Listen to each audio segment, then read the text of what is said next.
Adam Smith, ये नाम सुनते ही शायद दिमाग में आता है आधुनिक अर्थशास्त्र, पूंजीवाद, है ना? लेकिन क्या हो अगर मैं कहूं कि ये पूरी कहानी का सिर्फ एक छोटा सा हिस्सा है।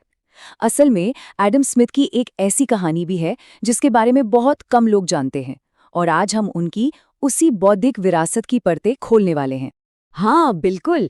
ज्यादातर लोग उन्हें अदृश्य हाथ या इनविजिबल हैंड और श्रम विभाजन यानी डिवीजन ऑफ लेबर के लिए जानते हैं।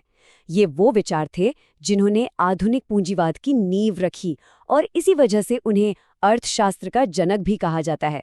ये तो हुई वो बात जो हम सबने सुनी है। लेकिन जरा एक पल के लिए रुकिए।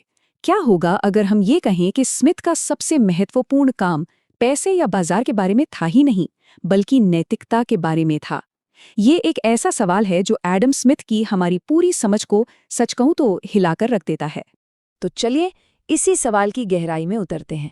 शुरुआत करते हैं स्मिथ की विरासत के पहले और शायद सबसे जरूरी स्तंभ से, सहानुभूति। देखिए, स्मिथ के पूरे काम को समझने के लिए हम उसे 3 बड़े हिस्सों या स्तंभों में देख सकते हैं। पहला, वो काम जो उनके जीते जी छपा। दूसरा, वो लिखावटें जो उनकी मौत के बाद दुनिया के सामने आईं। और तीसरा, वो सदियों का स्कॉलरली काम, वो अध्ययन जो आज तक उन पर जारी है। हम सब वेल्थ ऑफ नेशंस के बारे में जानते हैं, पर उससे भी कई साल पहले 1759 में स्मिथ ने एक किताब लिखी जो शायद उससे भी ज्यादा गहरी थी, the theory of moral sentiments. ये किताब बाजारों या मुनाफे के बारे में नहीं थी, नहीं, ये इस बारे में थी कि हम इंसान एक दूसरे से जुड़ते कैसे हैं, हम सहानुभूति कैसे महसूस करते हैं। और जानते हैं सबसे हैरान करने वाली बात क्या है?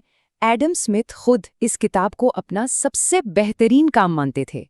ये एक छोटा सा तथ्य उस पूरी छवि को चुनौती देता है जो स्मिथ को सिर्फ एक अर्थशास्त्री के तौर पर देखती है। तो इस नींव के बाद अब आते हैं दूसरे स्तंभ पर, वो स्तंभ जिसके लिए स्मिथ को पूरी दुनिया जानती है, अर्थशास्त्र। पहली किताब के 17 साल बाद 1776 में I the wealth of Nations, और इसी किताब ने उन्हें दुनिया भर में मशहूर कर दिया। इसी में उन्होंने डिवीजन ऑफ लेबर और इनविजिबल हैंड जैसे क्रांतिकारी विचार दिए जो आज भी मॉडर्न इकोनॉमिक्स का आधार हैं। तो समझने वाली बात यह है कि स्मिथ की ये दोनों किताबें अलग अलग नहीं हैं, बल्कि एक ही सिक्के के 2 पहलू हैं। इसे ऐसे समझिए, मॉरल सेंटिमेंट्स वो नींव है जो मानवीय सहानुभूति पर टिकी है, और वेल्थ ऑफ नेशंस उस नींव पर खड़ी आर्थिक इमारत है। स्मिथ का मानना था कि एक कामयाब बाजार तभी चल सकता है जब लोग एक दूसरे पर भरोसा करें। सहानुभूति के बिना वो अदृश्य हाथ शायद उतना भी मददगार न हो। लेकिन रुकिए, कहानी में एक और दिलचस्प मोड़ है। स्मिथ की विरासत का एक बहुत बड़ा हिस्सा तो लगभग हमेशा के लिए खो ही गया था। ये किसी रहस्य से कम नहीं है। चलिए उन खोई हुई पांडुलिपियों की दुनिया में चलते हैं। ये सुनकर शायद यकीन न हो, लेकिन अपनी मौत से ठीक पहले एडम स्मिथ ने एक अजीब आदेश दिया। उन्होंने कहा कि उनकी ज्यादातर अप्रकाशित पांडुलिपियों को जला दिया जाए। जरा सोचिए, कितना ज्ञान, कितने विचार उस आग में हमेशा के लिए खाक हो गए होंगे। पर किस्मत अच्छी थी कि सब कुछ नहीं जला।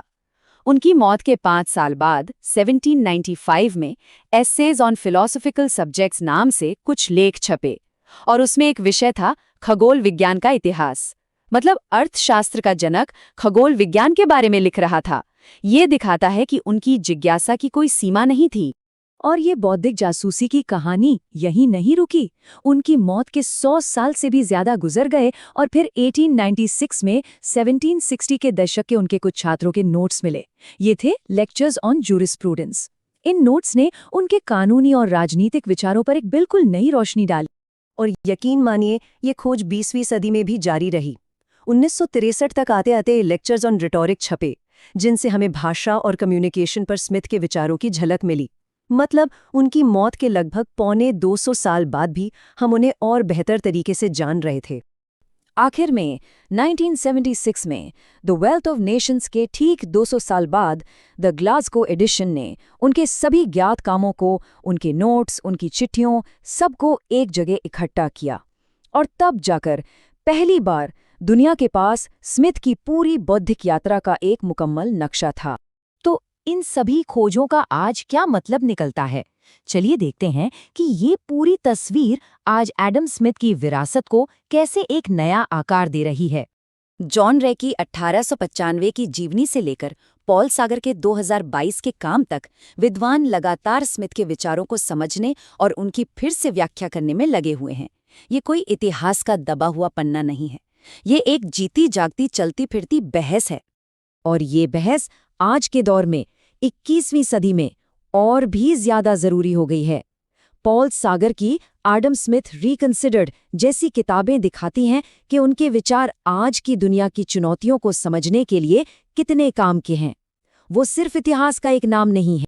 तो एक नज़र में इस पूरी यात्रा को देखिए। 1759 में नैतिकता की नींव से शुरुआत, 1776 में अर्थशास्त्र की इमारत, फिर उनकी मौत और खोए हुए व्याख्यानों की खोज, 1976 का वो ऐतिहासिक कलेक्शन और 2022 का आधुनिक पुनर्विचार। ये लगभग 250 सालों में फैली एक अविश्वसनीय बौद्धिक यात्रा है।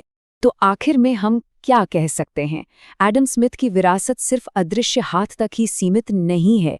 ये एक बहुत बड़ा, बहुत उलझा हुआ नक्शा है। एक ऐसा नक्शा जिसमें नैतिकता, कानून, भाषा और अर्थशास्त्र सब आपस में जुड़े हुए हैं। ये उस महान विचारक के दिमाग का नक्शा है जिसने हमारी आज की दुनिया को आकार दिया।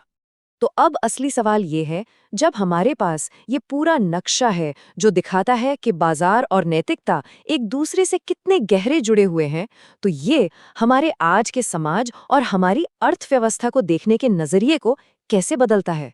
सोचिएगा जरूर।